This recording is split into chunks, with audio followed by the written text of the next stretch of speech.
এই বিপ্লবীদের পরিষদের যারা নেতৃত্ব দিচ্ছেন ডাকসু থেকে এবং 18 কোট আন্দোলন থেকে যে নেতৃত্ব বেরিয়ে আসছে সেই রাশেদ খান এবং হাসানুল মোহন, যাদের নেতৃত্বে আমরা এই দেশকে গঠন করার জন্য রাজপথে ঝাঁপিয়ে পড়ছি এবং রাজপথে আন্দোলন সংগ্রাম চালিয়ে যাচ্ছি।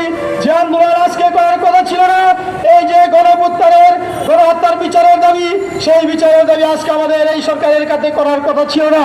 কিন্তু এই সরকারের যথাযথ পদক্ষেপ না নেওয়ার কারণে এই নেতৃবৃন্দকে নিয়ে আমাদেরকে আজকে রাজপথে দাঁড়ানো হচ্ছে। আমাদের আজকের যে গণবন্ধু বিপিনুর হক নূর, তিনি দেশ দেশান্তরে ছুটে বেড়াচ্ছেন এই গণহত্যাকারীদের বিচারের জন্য এবং বাংলাদেশকে গঠন করার জন্য। তিনি আজকে এবং আগামীকাল উত্তরবঙ্গ সফরে আছেন। ইনশাআল্লাহ তিনি এই সফরে বাংলাদেশকে নতুন দিগন্তের একটা নবজাগরণ নিয়ে আসবেন। বাংলাদেশকে তিনি একটা পর্যায়ে নিয়ে যাওয়ার জন্য যে অক্লান্ত পরিশ্রম করছেন, আমি তার জন্য সকলের কাছে দোয়া চাচ্ছি।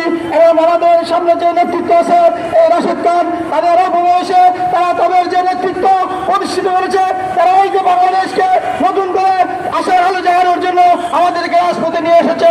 এই জন্য অসংখ্য ধন্যবাদ জানাচ্ছি এবং আমি আমার নেতৃবৃন্দকে বক্তব্য দেওয়ার সুযোগ করে দিয়ে আমি সংক্ষিপ্ত বক্তব্য শেষ করছি।